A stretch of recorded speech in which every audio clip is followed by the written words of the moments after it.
আসসালামু আলাইকুম রহমতুল্লাহ। একজন দর্শক আমির হোসেন নামে একজন খুব সুন্দর একটা প্রশ্ন করেছেন।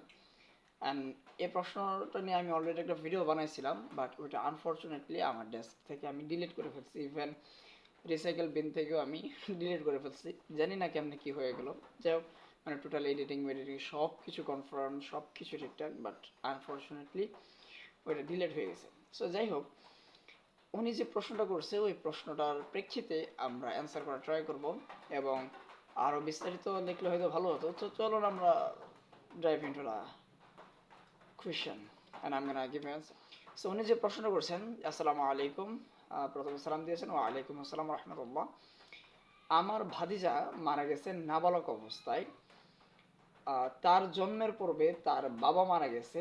জন্মের পর তার আপন মা আছে, সৎ মা আছে, সৎ ভাই বোন আছে, আপন দাদি আছে, আপন চাচা, আপন ফুফু আছে। এখন ভাতিজার সম্পত্তি কে কে পাবে, অর্থাৎ কোন কোন ওয়ারিশ পাবে, দয়া করে জানাবেন। আসসালামু আলাইকুম। আবার সালাম দিয়েছেন, ওয়া আলাইকুম আসসালাম। ভাই হাসান, আপনার প্রশ্নের জন্য আমি really really thankful to you that you ask me a question. তো প্রশ্নটার উত্তর টোটালি আমি মানে যেভাবে দিব, আমি আপনাকে বলবো যে আপনার এখানে আরো বেশ কিছু বিষয় মেনশন করা দরকার ছিল। তবে যতটুকু আমি এখান থেকে আমার কম্প্রিহেন্সিবল নলেজের মধ্যে আসছিল, ততটুকুর মাঝে আমি অ্যান্সারটা করার ট্রাই করছি। অ্যান্ড এর বাইরে যেগুলো আছে ওইগুলো আমি আপনাকে বলবো, আরও যদি বিস্তারিত বলতেন তাহলে আমার পক্ষে আরও ইজিলি অ্যান্সার করাটা সহজ হতো এবং আরও ডিপলি কথা বলাটা সহজ হতো। সো আপনি যেভাবে লিখেছেন, আমার ভাতিজা মারা গেছে নাবালক অবস্থায়, হ্যাঁ, একজন ছেলে সে বালেগ হওয়ার পূর্বে মারা গেছে, হয়তো ছোটোবেলায় এরকম একটা টাইমে সে মারা গেছে। আর তার বাবা তার জন্মের পূর্বে মারা গেছে, হয়তো সে যখন তার মায়ের পেটে ছিল, প্রেগনেন্ট, তার মা যখন প্রেগনেন্ট অবস্থায় ছিল তখন তার বাবা মারা গেছে। সো তখন যদি তার বাবা মারা যায়, তো তার বাবা থেকে সে একটা সম্পদ পাবে ওই অবস্থায়।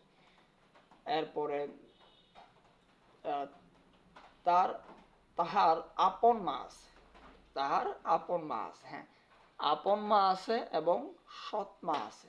তো যেহেতু আপন মা আছে, আপন মা সম্পদ পাবে, সৎ মা সম্পদ পাবে না। কারণ সৎ মায়ের সাথে তার সম্পর্ক হচ্ছে তার বাবার মাধ্যমে, যে তার বাবা তাকে বিয়ে করছে বিদায় সে তার মা হয়েছে, আদারওয়াইজ সে সম্পদ পেত না। সো সম্পদ পাওয়ার জন্য তার অবশ্যই রক্তীয় সম্পর্ক হতে হবে, অথবা গর্ভধারণ বা গর্ভপাতের মাধ্যমে, এরকম শর্ত আছে। ওইরকম যেহেতু আপন সৎ মা, হ্যাঁ, তাকে অবশ্য সম্মান করতে হবে, তাকে তার মায়ের মতোই মনে করতে হবে। তার সাথে খারাপ আচরণ করা কিংবা তাকে হেয়পন্ন করা, এটা করা যাবে না। তাকে অবশ্যই সম্মান করতে হবে, কিন্তু আপন মা সম্পদ পাবে না। এবং এরপরে যেটা বলছেন যে সৎ ভাই বোন আছে, এখন আমার এখানে একটা কনফিউশন হলো, সৎ ভাই বোন যে আপনি বললেন, সৎ ভাই বোন এটা কোন দিক থেকে, মায়ের দিক থেকে নাকি বাবার দিক থেকে, মানে বৈপিত্রীয় নাকি বৈমাত্রীয়? এই বিষয়টা আমার জানতে হবে, আদারওয়াইজ আমার পক্ষে এটার অ্যান্সার করাটা খুবই ট্রিকি। আমি এটার উত্তরটা দিচ্ছি না যে তারা এখান থেকে সম্পদ পাবে কি না পাবে না, সে আগে আমাকে ওইটা জানতে হবে। এরপর আপনি যে বিষয়টা উল্লেখ করেছেন, আপন দাদি আছে, আহ, মা থাকলে দাদি সম্পদ পায় না। বিষয়টা হলো এরকম, মা থাকলে দাদি সম্পদ পাবে না। এরপরে আপন চাচা, আপন ফুফু আছে, হ্যাঁ, আপন চাচা আপন ফুফুরা কখন সম্পদ পায়, যখন আপনার আসাবার সিরিয়ালে চাচা একদম চতুর্থ নাম্বারে। যারা আমার আসাবা রিলেটেড ভিডিওটা দেখছেন তারা জানেন যে মা মানে ওই চাচা ফুফু, ওরা ফুফু চাচা থাকলে ফুফু আসাবা হয়ে যায়। সো চাচা যেহেতু চতুর্থ নাম্বারে আসাবা সিরিয়ালে অবশিষ্ট অংশ পাবে।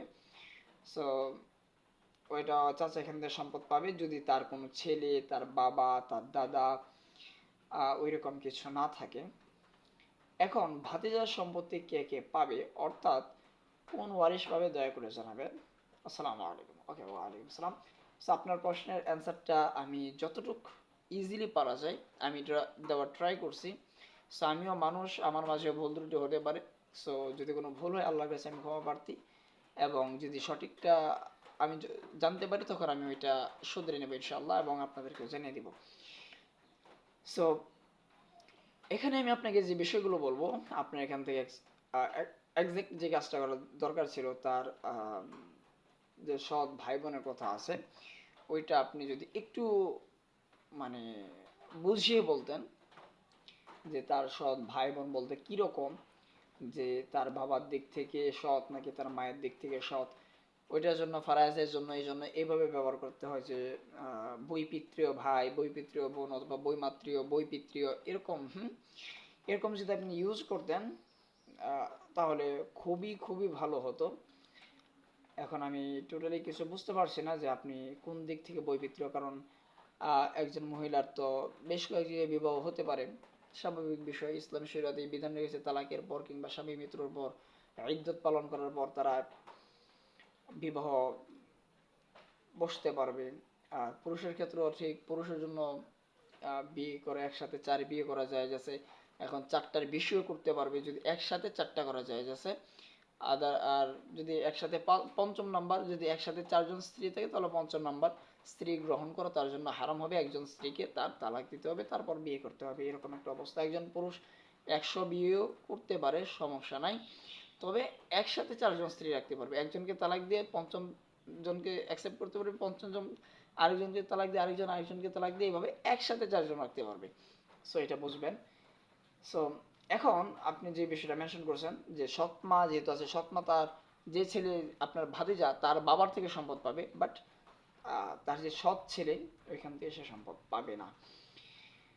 সো হোপফুলি প্রশ্নটার অ্যান্সার আপনি পেয়েছেন, অ্যান্ড আমি আন্তরিকভাবে একটা বিষয়ের জন্য দুঃখ প্রকাশ করছি, সেটা হলো আপনি যখন ওই প্রশ্নটা পাঠিয়েছেন তার একদিন পর আমি দেখছি, তার একদিন পর আমি ভিডিও তৈরি করছিলাম রাত্রিবেলায়, প্রায় রাত্র 1টা 1:30টা যাবত আমি সজাগ থেকে ভিডিও এডিটিং এর কাজ আমি করলাম।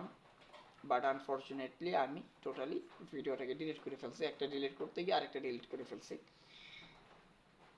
সো যাই হোক, hopefully you got the answer. So if you have any question you can ask me. And আমি একটা বিষয় চিন্তা করতেছি যে ফারাজ সংক্রান্ত একটা কোর্সের বিষয়, যেখানে বেসিক ফারাজের যে বেসিক বিষয়গুলো আছে ওইগুলো ওই কোর্সের মধ্যে চালু করা হবে। আমি ওই বিষয়টা নিয়ে প্ল্যানিংয়ে আছি, অ্যান্ড আপনারা যদি আকর্ষণ দেখেন তাহলে ইনশাল্লাহ আমরা স্টার্ট করতে পারি, অ্যান্ড আমারও এটা নিয়ে প্ল্যানিং আছে খুব ডিপলি। সো এই ছিল আর কি টোটালি একটা আপডেট, অ্যান্ড আশা করছি আপনি আপনার প্রশ্নের উত্তর পেয়েছেন। সো দেখা হবে ইনশাল্লাহ নতুন কোনো ভিডিওতে, সে পর্যন্ত সুস্থ থাকুন, ভালো থাকুন, আমাদের পাশেই থাকুন। আসসালামু আলাইকুম রহমতুল্লাহি ওয়া বারাকাতুহু।